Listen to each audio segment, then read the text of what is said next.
Kepolisian Resort Magelang Kota memusnahkan ratusan botol minuman keras berbagai merek. Pemusnahan 876 botol miras ini dilakukan di halaman Mako Polres Magelang Kota. Kegiatan pemusnahan barang bukti dihadiri pejabat Forkompimda Kota Magelang, pejabat Kemenak, Kejaksaan, Satpol PP, pejabat utama Polres Magelang Kota, tokoh masyarakat, dan perwakilan organisasi kemasyarakatan. Sebelum barang bukti dimusnahkan, terlebih dahulu dilakukan penandatanganan berita acara pemusnahan barang bukti oleh pejabat terkait. Selanjutnya, pemusnahan barang bukti dilakukan secara simbolis oleh pejabat yang hadir, kemudian dilanjutkan pemusnahan dengan menggunakan mesin gilas.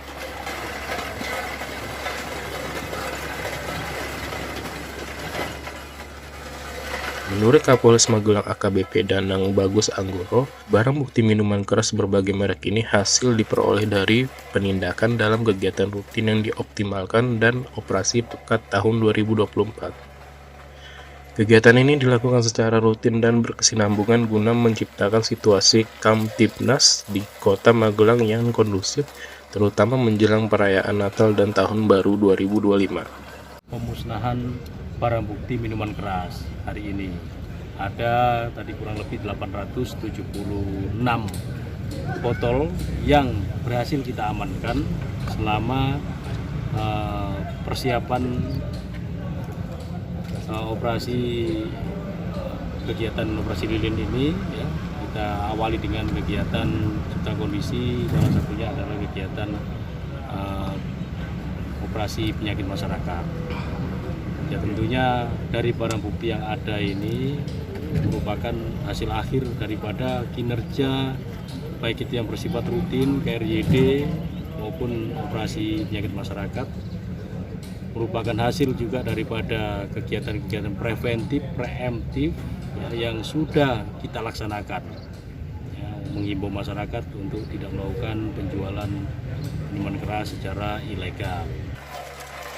Penindakan Polres Magelang Kota terhadap penyakit masyarakat akan terus dilakukan karena berdasarkan hasil analisa dan evaluasi para pelaku tindak pidana pada umumnya didahului dengan minum minuman keras. Dari Magelang, Jawa Tengah, Nurul Abadi, Awanda Mutiasari melaporkan.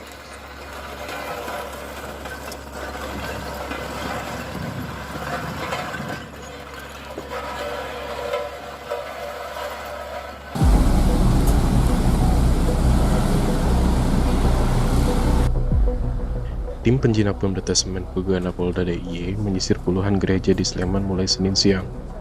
Salah satunya, Gereja Katolik Keluarga Kudus Banteng. Petugas menyisir sudut gereja menggunakan alat metal detektor dan pendeteksi bahan kimiawi. Penyisiran juga dilakukan hingga di halaman gereja.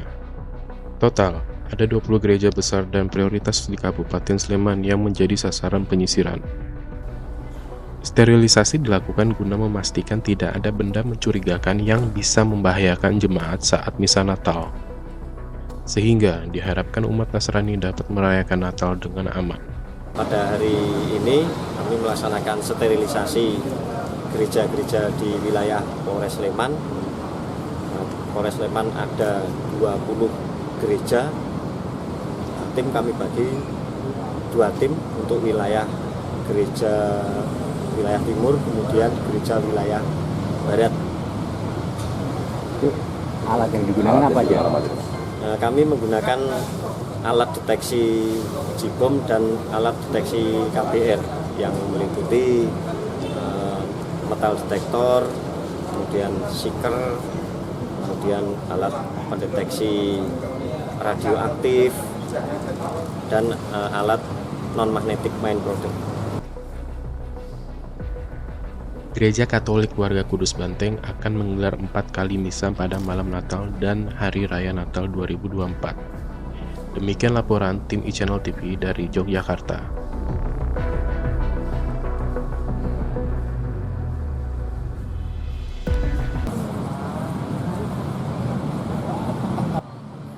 Ratusan personel kepolisian Polda DIY Senin siang menjalani pemeriksaan senjata api.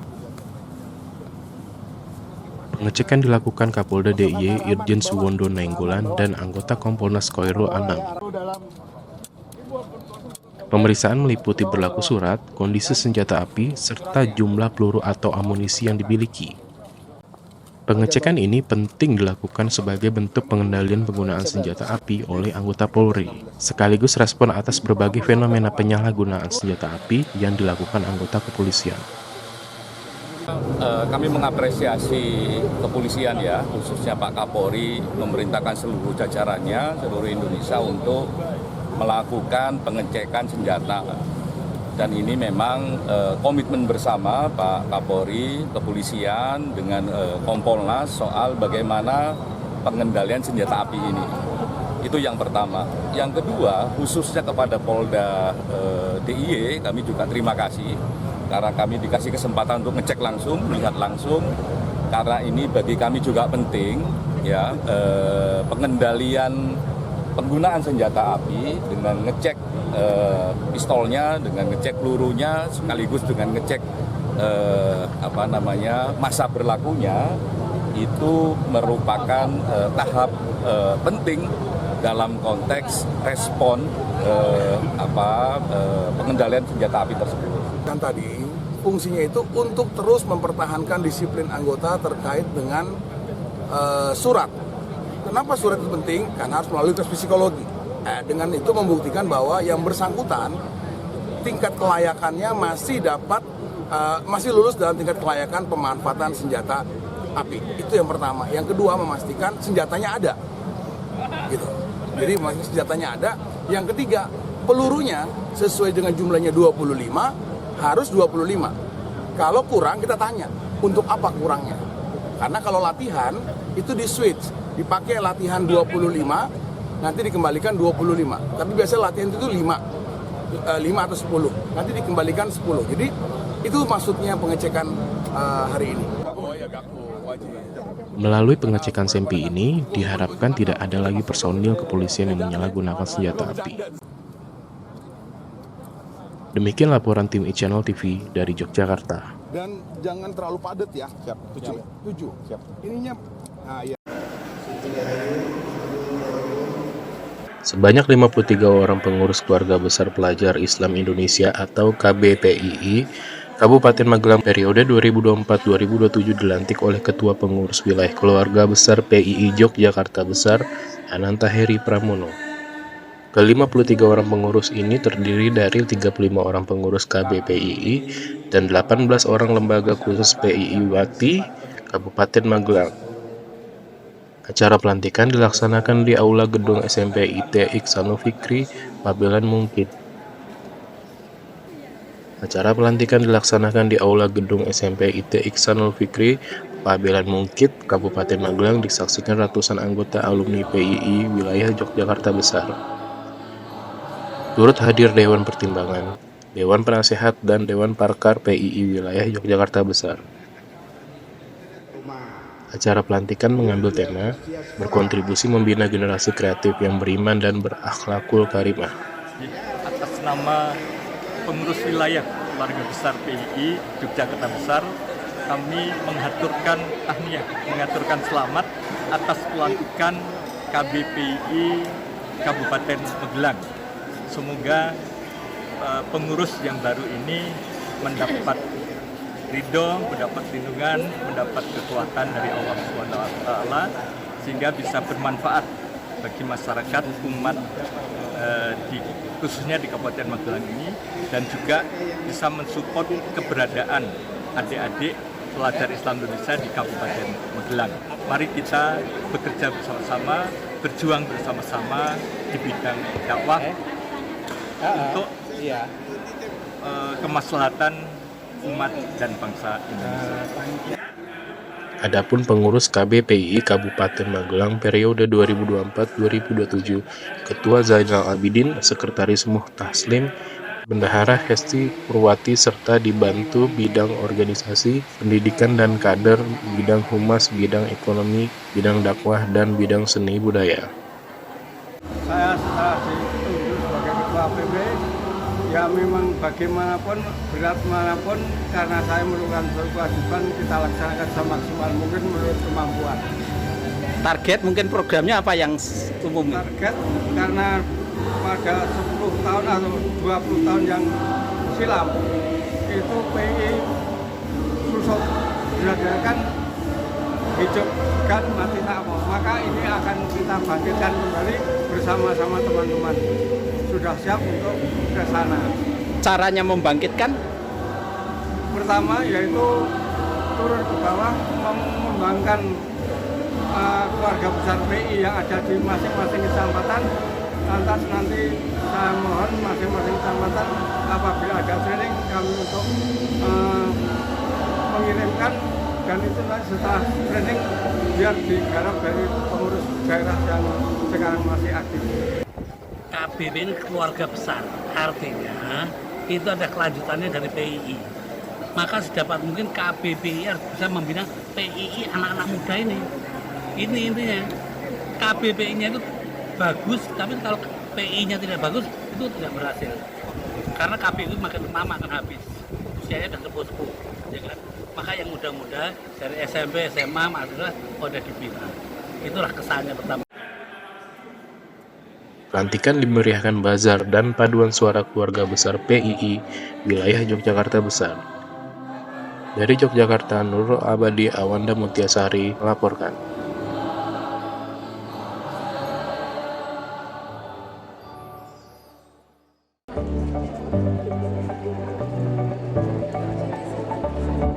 Peringatan Hari Ibu di Kampung Tempuran, Tamtirto Kasihan, Bantul berlangsung meriah.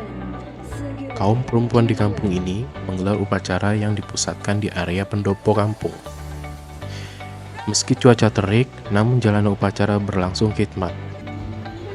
Di sela-sela upacara, ada juga yang membawakan puisi tentang perjuangan seorang ibu, serta turut dimeriahkan dengan pertunjukan paduan suara dari kelompok Dasawisma. Kegiatan ini digelar sebagai bentuk persembahan kepada kaum ibu serta sarana untuk memupuk semangat jiwa generasi muda agar menghormati perjuangan seorang ibu. Selain untuk memperingati Hari Ibu, juga sebagai media dalam melestarikan budaya bangsa. Seperti yang nampak, seluruh peserta kompak mengenakan pakaian tradisional kebaya sebagai simbol rasa patriotisme. Hari Ibu hari ini adalah pertama kita memperingati Hari Ibu karena kita sebagai seorang ibu dan kita juga sebagai anak, itu yang pertama. Kemudian yang kedua, kenapa kita memakai baju seperti ini? Karena kita juga ikut menguriri tradisional budaya kita, budaya tradisional, bahwa dengan kita memakai baju tradisional maka kita akan menguriri budaya yang ada. Walaupun kita sebagai seorang ibu, tapi kita tetap punya patriot, punya semangat untuk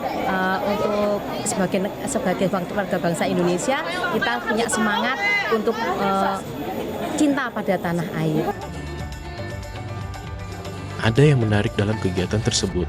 Di sela-sela kegiatan, sejumlah bapak-bapak justru menggelar aksi memasak, serta menyiapkan makanan untuk disajikan kepada ibu-ibu. Bahkan, mereka juga menyuapi pasangan masing-masing sebagai bentuk penghargaan kepada sosok seorang ibu.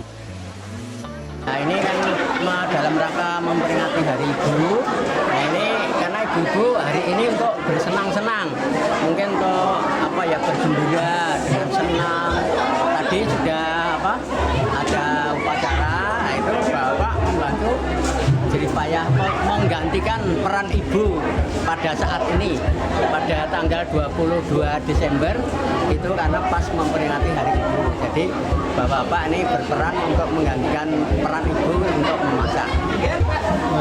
Kalau saya tiap ibu saya keluar, saya yang masak. Ini kan Hari Ibu, saya menggantikan ibu-ibu. Kenapa antusias di hari ini memasak untuk mereka? Ya, untuk menyemangati ibu-ibu supaya dia semangat. Meski digelar sederhana, namun kegiatan peringatan Hari Ibu di Kampung Tempuran ini berlangsung cukup meriah. Ratusan warga dari 2 RT turut hadir dalam memeriahkan suasana. Usai menggelar upacara, rangkaian kegiatan ditutup dengan senam bersama untuk mengkampanyekan gerakan hidup sehat yang diikuti seluruh peserta.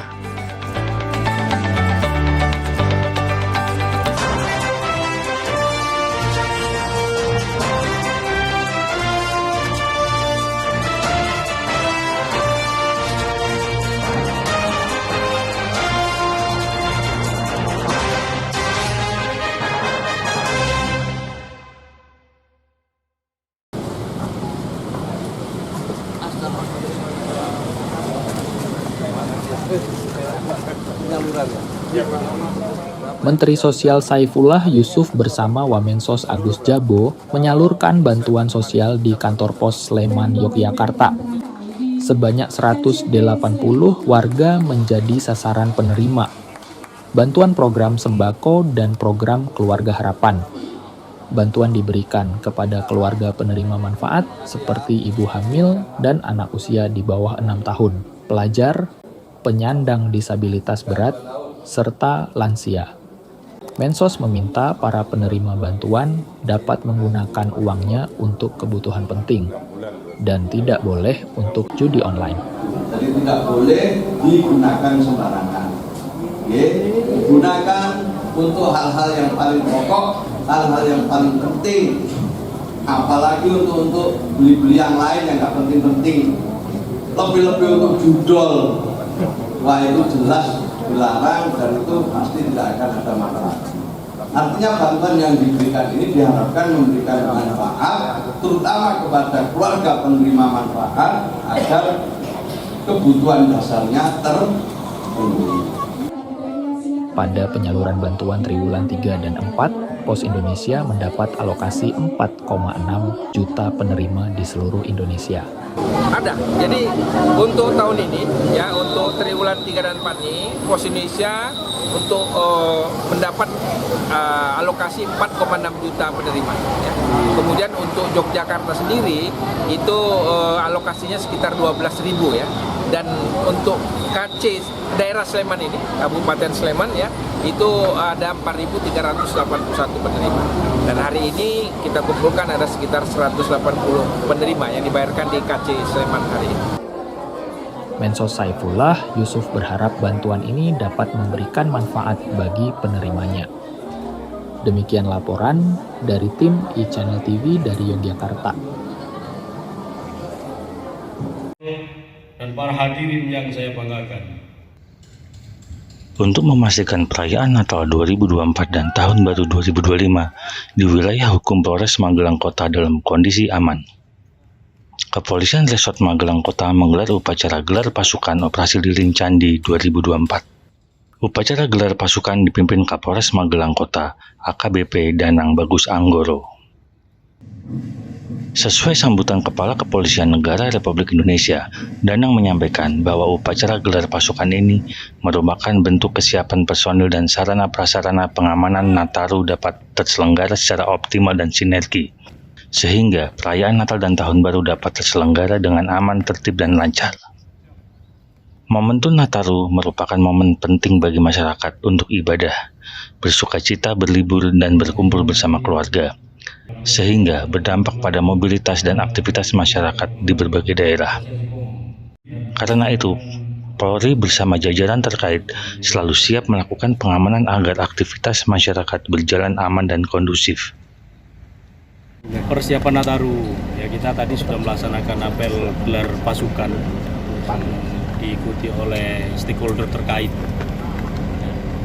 Tentunya hal tersebut adalah upaya kita untuk melakukan pengecekan kesiapan baik kita maupun semua personil yang terlibat termasuk dari instansi terkait. Kegiatan Operasi Lilin ini ya, kita awali dengan kegiatan cipta kondisi, salah satunya adalah kegiatan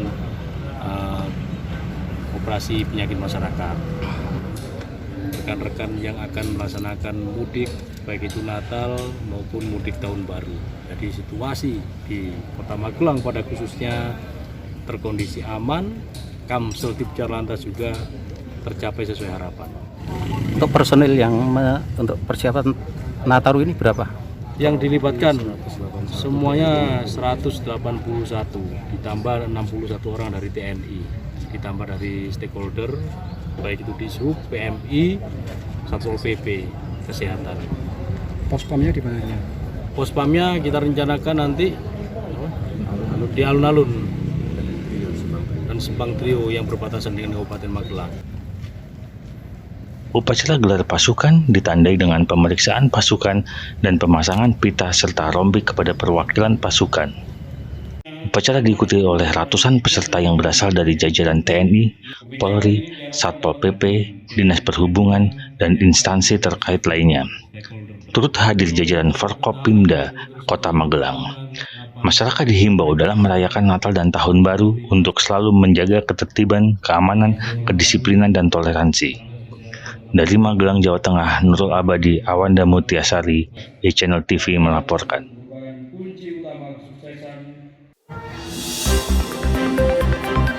SMK Muhammadiyah II Muntilan atau yang lebih dikenal dengan sebutan SMK Mudamu menggelar Teaching Factory Expo.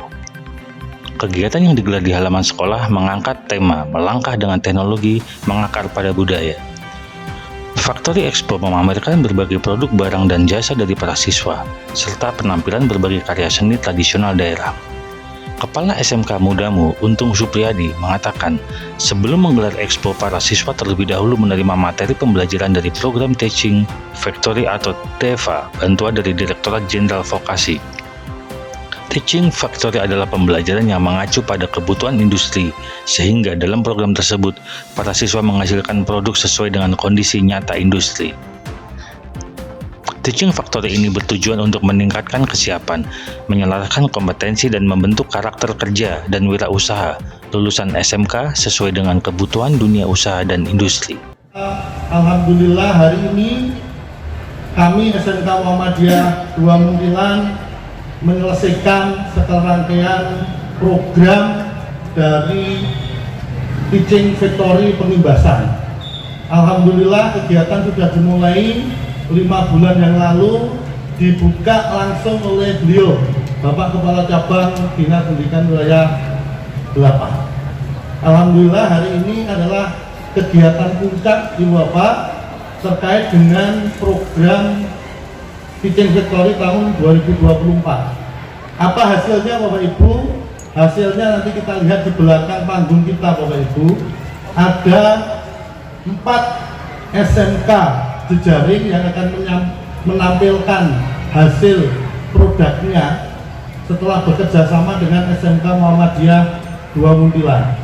Dan ini alhamdulillah gitu ya, dari 5 tahun yang lalu gitu ya, ketika saya datang ke sini itu sampai sekarang itu banyak sekali perubahan yang bisa saya lihat, saya rasakan gitu ya, sampai dengan hari ini tuh memberanikan diri launching Teaching Factory SMK Muhammadiyah II Muntilan. Tepuk tangan Bapak Ibu untuk warga dari SMK Muhammadiyah II Muntilan. Saya senang gitu ya, jadi banyak sekolah-sekolah tuh sekarang tuh yang berani show off. Karena memang SMK tuh harus show off. Jangan show off-nya itu tawuran, jangan show off-nya tuh hal-hal yang negatif. Tapi ini show off-nya tuh hasil karya sendiri dari anak-anak SMK yang dibina oleh guru-guru dan juga wakil kepala sekolah dan juga kepala sekolah, bahkan oleh dinas juga. Kami itu punya program besar SMK PK. Tadi tahun itu sampai dengan 3.000 SMK PK. Jadi SMK itu adalah merupakan sekolah-sekolah yang kita harapkan menjadi pusat-pusat keunggulan. Bapak Ibu tadi sudah saksikan sendiri. Di sini punya keunggulan dan salah satunya tadi yang di launching adalah sebuah aplikasi. Nggak mudah membuat sebuah aplikasi yang bisa menghubungkan antara pembeli dengan penjual. Mudah-mudahan aplikasi ini tuh semakin membesar, semakin dikenal di masyarakat gitu ya. Dalam expo ini terdapat tenan yang memamerkan hasil produk dan jasa dari siswa.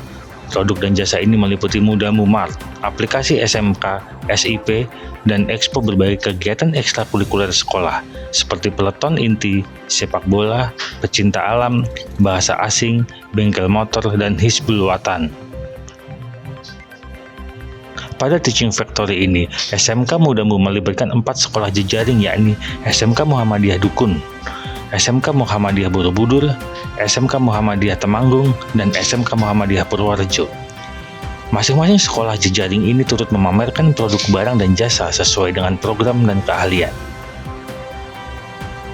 Sekolah menengah kejuruan berarti betul-betul anak ini dipersiapkan punya sikap mental. tidak hanya sebagai pekerja, tapi sikap mental yang bisa terjun beradaptasi setelah nanti lulus. Jadi teaching factory, oke, hasil akhirnya diukur dari produknya. Produk bisa berupa barang, bisa berupa jasa. Tapi jauh lebih penting dari produk adalah proses yang dialami, yang dilewati, yang dilalui oleh peserta didik kita. Itulah teaching factory. Pimpinan Daerah Muhammadiyah Kabupaten Magelang yang pertama memberikan apresiasi kepada SMK Muhammadiyah 2 Muntilan. SMK yang kita harapkan ke depan not only survive but also sustainable and leading. Nah, terus berkembang dan bisa memimpin ke depan semacam itu. Tidak hanya bisa survive, karena SMK ini ada di dekat jalan raya dan insya Allah lebih-lebih diberi kesempatan yang akan datang untuk menyiapkan ketika diberi amanah lebih, termasuk kaitannya dengan lokasi. Nah, lokasi di sini karena menyatu dengan masjid, menyatu dengan, memungkinkan sekali ke depan disiapkan untuk itu. Insya Allah ke depan kan memungkinkan kemudian SMK ini betul-betul bisa menjadi pusat keunggulan yang betul-betul unggul. Oleh karena itu hari ini Bismillah, selain memberikan apresiasi, memberikan tantangan kepada seluruh stakeholder di SMK Muhammadiyah 2 Muntilan, termasuk komite dan lain-lain, termasuk orang tua. Mari lembaga ini kita broyo bareng-bareng untuk besar bersama. Dalam acara ini pula, SMK Mudamu melaunching aplikasi berbasis website smksip.com, sebuah aplikasi marketplace untuk siswa seluruh Indonesia berjualan secara online. Kegiatan Expo berlangsung semarak, dihadiri staf ahli Menteri Pendidikan Dasar dan Menengah, Ketua Pokja SMK PK, pengelola dunia usaha dan industri, pejabat dinas terkait, para siswa SMP sekitar jajaran pimpinan daerah Muhammadiyah dan cabang Muhammadiyah Muntilan. Dari Magelang, Jawa Tengah, Nurul Abadi Awanda Mutiasari melaporkan.